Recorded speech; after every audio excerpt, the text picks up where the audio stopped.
Hello guys, welcome back to my YouTube channel. आशा है कि आप सभी काफ़ी अच्छे होंगे और अपने एग्ज़ाम की तैयारी आप सभी काफ़ी अच्छे से कर रहे होंगे।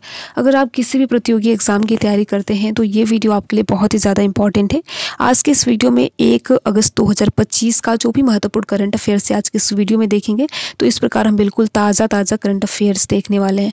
तो अगर आप किसी भी प्रतियोगी एग्ज़ाम की तैयारी करते हैं तो ये वीडियो आपके लिए बहुत ही ज़्यादा इंपॉर्टेंट है। आप इस वीडियो को अंत तक ज़रूर देखिएगा और देखने के साथ साथ अपने यार दोस्त मित्र को भी शेयर कीजिएगा।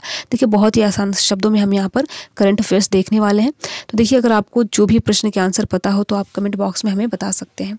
तो यहाँ पर पहला प्रश्न है, national chartered account day Bharat में क्यों मनाया जाता है? तो यहाँ पर ये पूछा गया है, नेशनल चार्टर्ड अकाउंट्स डे कब क्यों मनाया जाता है। ठीक है, तो यहाँ पर देखिए, यहाँ पर 4 ऑप्शन दिया गया है। अगर आपको पता है तो आप कमेंट बॉक्स में बता सकते हैं कि इसका कौन सा ऑप्शन सही है। तो इसका देखिए बी ऑप्शन सही है, यानी ICAI की स्थापना के उपलक्ष्य में नेशनल चार्टर्ड अकाउंट डे मनाया जाता है। तो आप याद रखेंगे, सरकार ने 1 जुलाई 1949 को CA की जो संस्था है ACAI यानी institute of chartered accounts of India बनाई थी और उसी दिन को हर साल CA डे के रूप में मनाया जाता है। ठीक है, तो इसका बी ऑप्शन सही है। अब चलते हैं हम अगले प्रश्न की तरफ।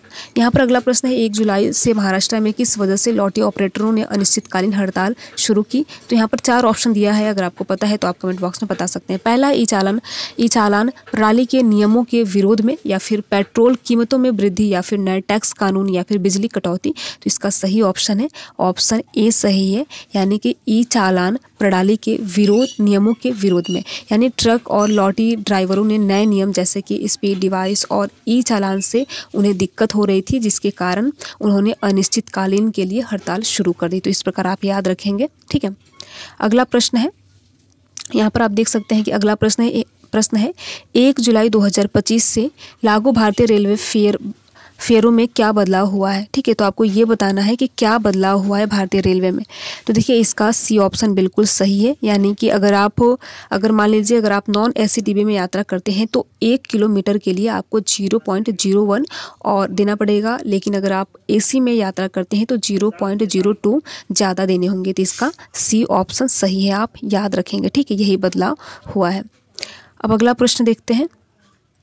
देखिए, अगला प्रश्न है, जुलाई 2025 में इंडिया का कुल GST संग्रह लगभग कितना रहा? तो यहाँ पर बताना है कि आपने जुलाई का तो पढ़ लिया होगा, तो आपको बताना है कि जुलाई 2025 में इंडिया का कुल GST संग्रह कितना रहा है। ठीक है, तो यहाँ पर 4 ऑप्शन है, 1.80 लाख करोड़, या 1.96 लाख करोड़, या 2.20 लाख करोड़, या फिर 2.05 करोड़। इसमें आपको बताना है कौन सा सही है। तो इसका सही ऑप्शन है ऑप्शन बी, यानी 1.96 लाख करोड़। तो आपको याद रखना है कि भारत का ग्रॉस GST कलेक्शन जुलाई में 1.96 लाख करोड़ रुपए रहा। ठीक है, तो इस प्रकार से आप याद रखेंगे। जो पिछले साल की अगर हम मुकाबले की बात करें तो पिछले साल से 7.5 ज़्यादा रहा। ठीक है, तो आपको याद रखना है 7.5% पहले से ज़्यादा रहा।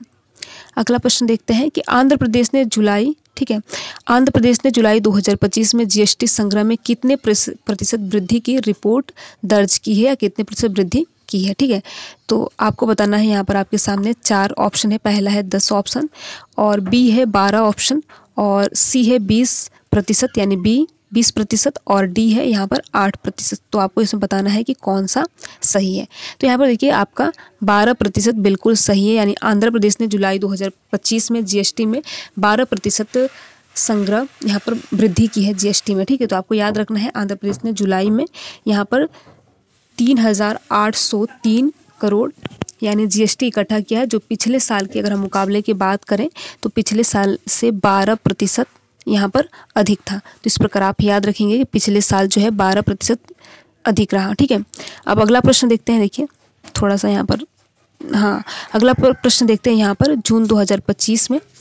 जून 2025 तक RBI की फाइनेंशियल स्टेबिलिटी रिपोर्ट में क्या अनुमान लगाया? ठीक है, तो यहाँ पर आपको 4 ऑप्शन दिख रहे होंगे। पहला होगा NPA बढ़कर 3.5 तक बढ़ा, या NPA रेशियो स्थिर रहा, या फिर NPA 2.6% तक, या फिर बैंकिंग पूंजी कमजोर रही। यहाँ पर कौन सा ऑप्शन सही है, आपको ये बताना है। तो देखिए, इसका सी ऑप्शन बिल्कुल सही है, यानी NPA 2.6% तक स्थिर रहा, तक बढ़ा। ठीक है, आपको याद रखना है।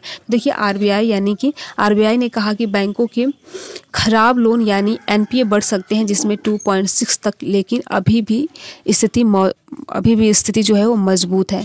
तो इसका बिल्कुल जो है वो सी ऑप्शन सही है, यानी कि 2.6% तक जो है वो बढ़ सकता है। तो आप याद रखेंगे, यानी 2.6% तक बढ़ सकता है, लेकिन इसका मतलब ये है कि जो बैंकिंग सिस्टम है वो मजबूत है। तो आप याद रखेंगे, ठीक है। अगला प्रश्न है, भारत ने भूटान के साथ 1 जुलाई 2025 को क्या घोषणा की थी? आपको ये बताना है कि भारत ने भूटान के साथ 1 जुलाई 2025 को क्या घोषणा की थी, ठीक है। तो पहला है हवाई सुरक्षा समझौता या फिर 10,000 करोड़ का विकास सहयोग, या फिर रक्षा सहायता समझौता, या फिर पर्यटन समझौता। यहाँ पर तो इसका देखिए बी ऑप्शन सही है, 10,000 करोड़ का विकास सहयोग भारत ने देने की घोषणा की है। तो भारत ने भूटान को उसकी नई पंचवर्षीय योजना 2024 से 29 के लिए 10,000 करोड़ की मदद देने का वादा किया है। तो आप याद रखेंगे कि ये काम भारत ने देने का क्या है, भारत और भूटान के बीच हुआ, जिसमें भारत ने 10,000 करोड़ रुपए विकास के तौर पर भूटान को देने का वादा किया, ठीक है। तो कुल मिलाकर देखिए हमने 7 प्रश्न देखा है, और यहाँ पर आपको इकोनॉमिक्स से ज़्यादा प्रश्न देखने को मिलेंगे। तो बहुत ज़्यादा इंपॉर्टेंट है, आपको इग्नोर नहीं करना है। अगर आप किसी भी प्रतियोगी एग्जाम की तैयारी करते हैं तो इन वीडियोस को आप ज़रूर देखा कीजिए, और निश्चित तौर पर आपको एग्जाम हॉल में कंफर्टेबल फील होगा। वीडियो में लास्ट तक बने रहने के लिए आप सभी का बहुत बहुत धन्यवाद। अगर आपको वीडियो अच्छा लगा हो तो वीडियो को आप लाइक कर सकते हैं, शेयर कर सकते हैं, और देखिए अपने यार दोस्त मित्र को वीडियो को ज़रूर शेयर कीजिएगा। Thank you.